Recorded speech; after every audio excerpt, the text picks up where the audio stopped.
Turning now to our weekly commentary segment, I Say, You Say, where we bring in a surprise guest to hear about whatever is on his or her mind. This Sunday, we're welcoming in the founder of the Scotty's Brewhouse franchise, Scott Wise.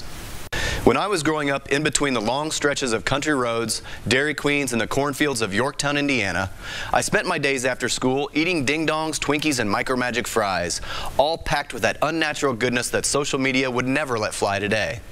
I was an average boy. I was relatively active, but I was a male unhappy with my body type. And to make matters worse, I was a competitive swimmer, so my beautiful body was on display for all to see. Maybe it was watching all those good-looking actors from Chips, the Dukes of Hazzard, or Miami Vice that started to misshape my perception of what I was supposed to look like. When I was 17, my senior year of high school and freshman year in college, I was a boy battling the demons of anorexia.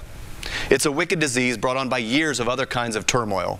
Because it takes years to build, it usually takes years to help untangle the knotted web of personal misconceptions. It was almost like a game of challenge to see how far I could push myself. Thankfully, my God, my family, and my friends were watching over me. Fast forward 25 years later, and with a dash of irony, the kid with the eating disorder decides to open 20 restaurants and serve delicious carb-filled Golden Zoe IPAs, peanut butter burgers, fried pickles, pizza, and wings. The disease never goes away. Much like alcoholism, drug abuse, or other addiction, you find a way to handle it, control it. This disease, combined with other life-threatening experiences from my 43 years on Earth, however, are not thought of as bad things. Actually, they're the things I cherish the most.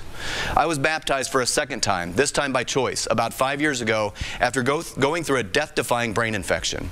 Our worst life experiences can so often become the best learning situations to improve our futures. I also believe in my company's passion for giving back to the community in every way possible. Most importantly, our efforts to hire and employ over 10% of people with special abilities, not disabilities, are because of the situations I went through as a young boy in Yorktown, Indiana, and being raised by two of the greatest parents and heroes I could ever ask for. Thank you for 20 years of your support for this small town boy, and may God bless you all. I'm Scott Wise, and that's what I say.